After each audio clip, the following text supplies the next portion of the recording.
আসসালামু আলাইকুম। অনান village life and ব্লগে আপনাদের সবাইকে স্বাগতম। আজকে আমি 3টা আলু দিয়ে বিকালের নাস্তার জন্য খুব মজার একটা রেসিপি তৈরি করে দেখাবো। বিকালের নাস্তায় আপনারা যদি এই রেসিপিটা তৈরি করে খান, দেখবেন আপনার মন প্রাণ জুড়িয়ে যাবে এবং হঠাৎ মেহমান আসলেও বিকালে আপনারা এটা তৈরি করে দিতে পারেন। তো ভিডিওটি না টেনে সম্পূর্ণ দেখবেন এবং আমার চ্যানেলটিকে সাবস্ক্রাইব করে পাশে থাকা বেল আইকনটি ক্লিক করে দিবেন। এইদিকে আমি পিলারের সাহায্যে আলুর খোসাটা ভালো করে ছাড়িয়ে নিচ্ছি। ভিডিওটি আমি যেভাবে তৈরি করেছি আপনারাও ভিডিওটি না টেনে দেখে আপনারা বানাতে পারেন, দেখবেন আপনাদেরটাও খুব ভালো হবে। আমি এইদিকে আলুর খোসাটা আমি ছাড়িয়ে নিচ্ছি সুন্দর করে।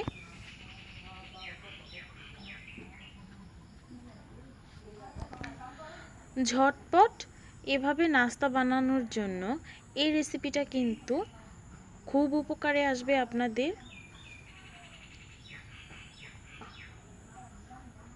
সুন্দর করে একবারে আমি আলুর খোসাটা ছাড়িয়ে নিচ্ছি। এখন আরেকটা আলুর খোসা ছাড়িয়ে নিব।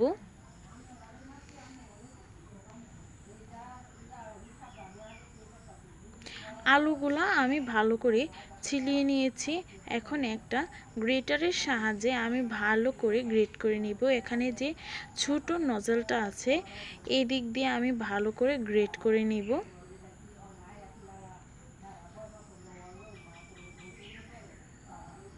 খুব সুন্দর করে আমি সাবধানের সহিত আমি আলুগুলা গ্রেট করে নিচ্ছি।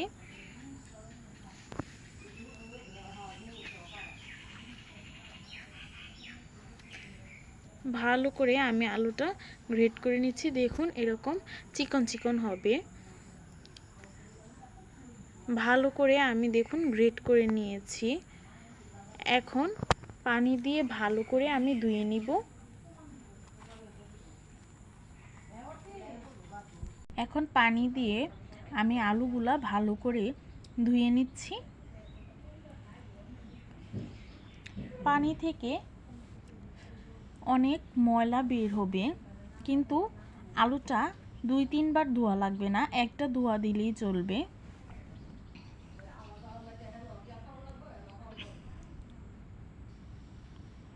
এখন ভালো করে আমি আলু থেকে চিপে চিপে পানিটা নিগড়ে নিচ্ছি।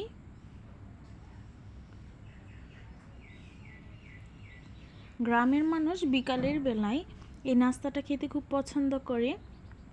আমিও খুব সহজে কম মশলায় আমি দেখিয়ে দিচ্ছি ঘরের ভিতরে যে ইনগ্রিডিয়েন্টসগুলো থাকে সবগুলো দিয়ে। দেখুন আলুটা একবারে ঝরঝরা হয়ে গিয়েছে। এখন আমি যে জড়া জড়া অবস্থা আছে আমি এই জড়াগুলা ভেঙে দিচ্ছি।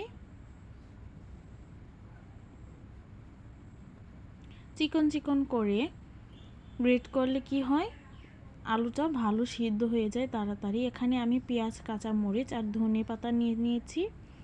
এখন কুচনো ধনেপাতা, পেঁয়াজ কুচি দিয়ে দিব আলুর উপরে।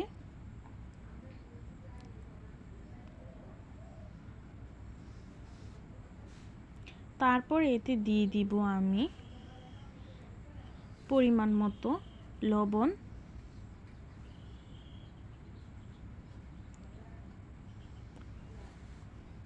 লবণের পরিমাণটা আপনারা ব্যালেন্স অনুযায়ী বুঝে দিবেন। এখানে দিয়ে দিব আমি হলুদ,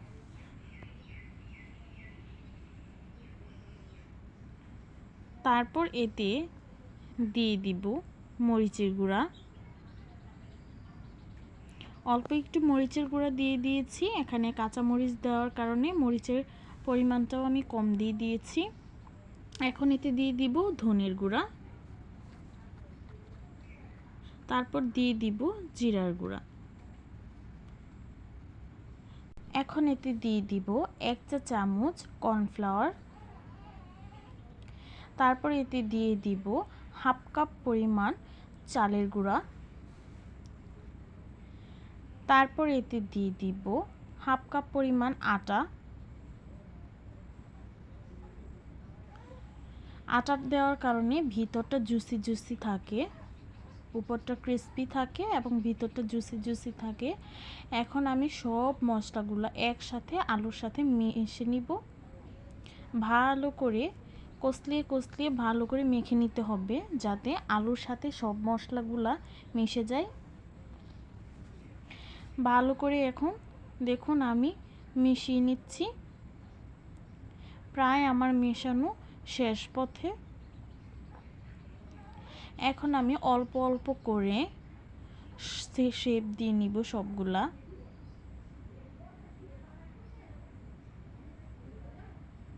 দেখুন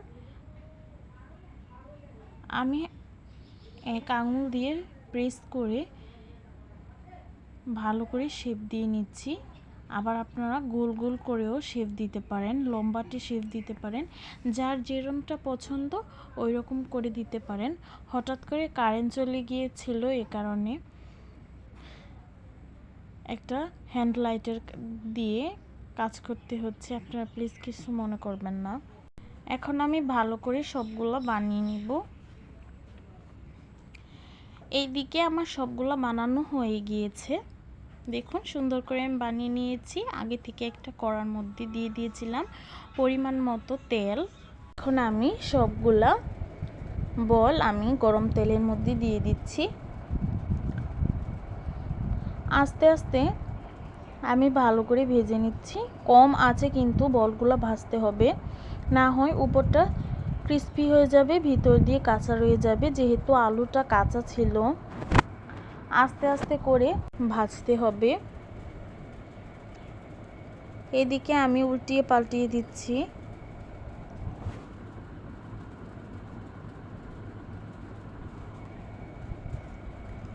আপনারা প্লিজ বাসায় এইভাবে ট্রাই করবেন, দেখবেন খেতে দুর্দান্ত স্বাদের হয়।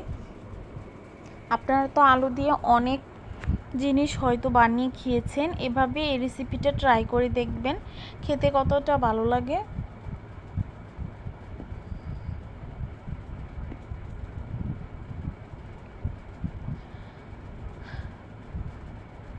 পাকোড়াগুলা হালকা ব্রাউন কালার হয়ে আসছে। যখন লাল লাল করে এরকম ভাজা হয়ে যাবে, তখন আমি সবগুলা নামিয়ে নিব। এভাবে আমি বাকি সবগুলা ভেজে নিব। দেখুন আমার সবগুলা পাকোড়া ভাজা হয়ে গেছে। আমি একটা দেখিয়ে দিচ্ছি ভিতর দিয়ে কতটা জুসি হয়েছে। আপনারা প্লিজ বাসায় এইভাবে ট্রাই করবেন, দেখবেন খেতে দুর্দান্ত স্বাদের হয়। ভিডিওটি দেখার জন্য সবাইকে ধন্যবাদ।